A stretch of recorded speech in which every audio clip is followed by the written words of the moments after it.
Did you know that Jesus is not the first Messiah? Long before Christ came to be, there was another who died.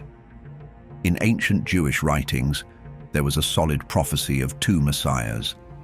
The first Messiah who would die in battle to prepare the path to final redemption, ushering in the second. But the Bible never tells us that Jesus died in battle. So if the Jewish texts were not talking about Jesus of Nazareth, then who was it? Who is the Messiah the world knew long before Jesus? And what happened to him? Despite the heart-wrenching story surrounding Ben Joseph, many still wonder, was he ever real? To some rabbis, he's entirely prophetic. That is, he's regarded as an end-time figure who hasn't yet appeared. But a more popular belief is that he already came, lived, fought, and died, long before the idea of Jesus ever entered the picture. This raises a troubling possibility for those in doubt. Could Ben Joseph have been a real historical person, mistaken for a failed rebel or martyr, while fulfilling a sacred role? After all, the Talmud never says when he'll appear. It only says he must die. Because of this, Ben Joseph's identity has ended up as a mystery. It's as if Jewish tradition wanted us to look but never recognize the man we were searching for. But if we stick to what many ancient texts testified, Ben Joseph did exist. And if Ben Joseph did exist, he was never meant to shine. His role was suffering, not glory. From the start, his destiny was silence, not kingship. When rabbinic sources speak about this figure, they insinuate that Ben Joseph's identity would only be fully understood after his death. When the mourning begins, when redemption unfolds, and when it's already too late to thank him. What if this is the reason his name is making the rounds today? Are we finally understanding his identity? This is why Ben Joseph is tagged as the Shadow Messiah, a figure whose impact is felt, not seen, a Messiah who prepares the world for salvation, but is forgotten by the time it arrives. And this feature opens the door to an even deeper mystery. Could some ancient figure lost to history have fulfilled this role already? A priest executed unjustly, a freedom fighter whose death rallied a people, a scapegoat whose sacrifice turned history around. If such a man existed, he might have died thinking he failed. But in the hidden script of divine redemption, his failure may have been the plan all along. Now, in the search for who might have played Ben Joseph's prophesied roles, many candidates make the list. But sitting at the top of this list is Simon Bar Kokhba, the revolutionary leader who waged war against Rome in the 2nd century CE. In those days, one of the most respected sages at the time, Rabbi Akiva, openly declared Bar Kokhba as the Messiah. He united the people, reclaimed Jerusalem, and even minted coins in his name. For a split moment, it seemed Israel's redemption had come. But after a while, catastrophe struck, and it came in the form of Rome's retaliation. The rebellion kick-started by Rabbi Akiva was crushed. Bar Kokhba was killed, and his movement had to end. To some avid followers, his failure disqualified him from being the Messiah. But to others familiar with Ben Joseph's prophecy, his defeat was the point. He was meant to be the warrior Messiah who fought and died before final redemption. So we ask, what if Bar Kokhba was Messiah Ben Joseph? Before you nod to that, you should know something.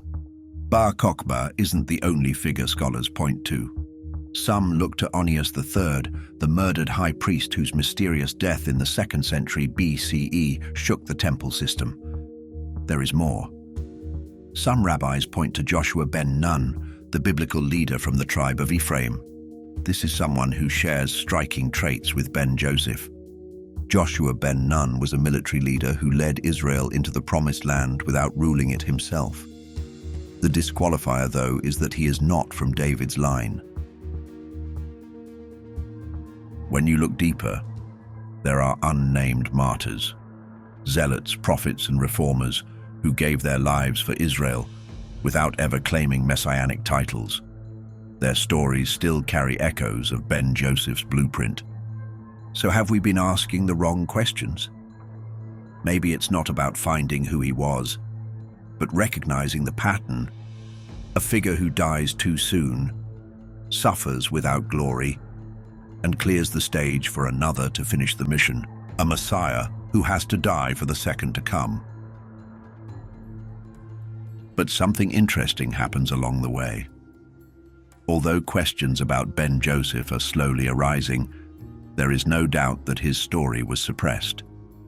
This is why, after the crushing defeat of the Bar Kokhba revolt, Jewish leadership faced a crisis.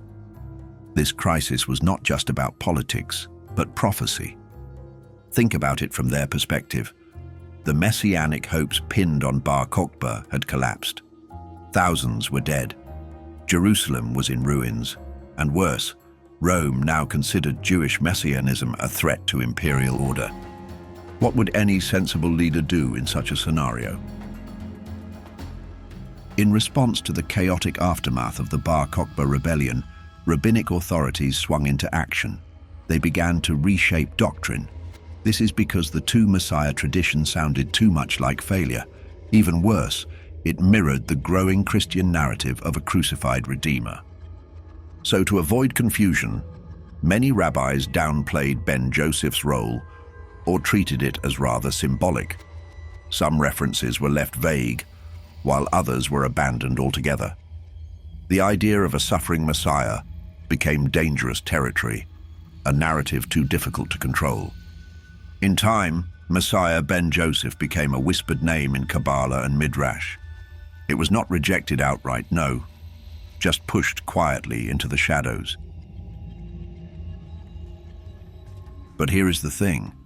Christianity also came into the picture and hijacked the script. While Rabbinic Judaism was busy pulling the Ben Joseph story into darkness, early Christianity was doing the opposite. And this is how. Followers of Jesus saw clear parallels between their teacher and the suffering Messiah archetype. The prophecies of Zechariah 12, Isaiah 53, and Daniel 9, texts many rabbis once linked to Ben Joseph, were now applied to Jesus of Nazareth. And in doing so, Christianity merged both roles into a single person. Messiah Ben Joseph and Messiah Ben David became one in the person of Jesus Christ. Of course, this theological shift had consequences. The distinct Jewish idea of two messiahs was replaced by a Christian model of a first coming in suffering and a second coming in glory. In no time, it got really intense for the rabbis. To protect Jewish identity, rabbis had to distance themselves from anything that resembled Christian claims. And so the two Messiah doctrine, which were once part of Israel's deepest messianic thought, was buried. Not because it wasn't true, but because it became inconvenient. If the two narratives had to coexist with such startling similarities, one would be branded as the liar. And with the rise of early Christianity, the loser was evident. But as Christianity emerged from the Jewish world, it didn't discard Jewish prophecy. Instead, it absorbed it. Early Christian writers began identifying Jesus not just as Messiah Ben David, the triumphant king, but also as the suffering servant, the warrior Messiah who dies. They found in Jesus the perfect combination of both roles. That is, a man who was crucified like Ben Joseph and who would return in glory like Ben David. Skeptics dare say that the merging wasn't accidental, but a theological strategy. Can you believe that? By combining both messianic roles into one figure, the early church gave Jesus an unparalleled depth. He was the lamb and the lion, the martyr and the king. But in between the lines, something was lost in the merger, the original distinction between both figures. Soon, Messiah Ben Joseph became a template, not a person. And over time, Christian doctrine buried the idea that two messiahs were ever expected at all. It was neater that way, true. But was it accurate? Hold on. Christian theologians have an answer to that. To justify this merger, they reinterpreted Hebrew prophecies. For instance, Isaiah 53's suffering servant was once seen by many Jewish sages as a reference to Ben Joseph, or collective Israel. But early Christians now declared it was Jesus. The pierced figure in Zechariah, the cut-off anointed one in Daniel 9, all rebranded to confirm his divine mission. This reframing didn't just reinterpret Scripture, it rewrote it into a new story, one where Jesus didn't fulfill one role, but all roles. And once that became law, there was little room left for the earlier model. But when you look deeper, clues are lurking in the margins. While mainstream Christianity might have erased the name, Messiah Ben Joseph, fragments of his identity, seem to resurface in the apocryphal Gospels. That is, those early Christian texts that were excluded from the Bible. In ancient writings like the Ascension of Isaiah and the Apocalypse of Peter, we encounter Messianic figures who suffer, descend into darkness, and die, not always in triumph, but in preparation. Some are resurrected, others simply vanish, awaiting vindication in the end times. Scholars have noted that these figures do not resemble the glorified Christ. Rather, they look like the blueprint of Ben Joseph, the suffering Messiah who acts as a gateway for the final redemption. In certain Gnostic traditions, this figure becomes even more abstract, sometimes split into two, sometimes disguised. He bleeds, he is betrayed, and he is misunderstood. But all the time, his death always serves a spiritual function. These aren't just theological quirks. They suggest that early Christians remembered more than they admitted. Beyond the texts, there were sects. That is, early followers of Jesus who may have preserved the two-Messiah model before orthodoxy shut it down. Groups like the Ebionites believed Jesus was a mortal man chosen by God. This is better aligned with Ben Joseph's role than Ben David's. Others, like certain Gnostic sects, separated Jesus' suffering body from his divine essence, implying that he fulfilled both Ben Joseph's and Ben David's roles. However, these versions of belief didn't last. You heard that right. They were branded as heresy, silenced, and shoved under the carpet. But the belief of these sects hints at something deeper. They point to a time when Christianity hadn't yet collapsed two messiahs into one, a time when Ben Joseph's mission still rang aloud. Over the centuries, scholars admit that the early church has polished its theology. The suffering Messiah gradually became divine, perfect, and singular. But in the shadows of early doctrine, there lies Ben Joseph.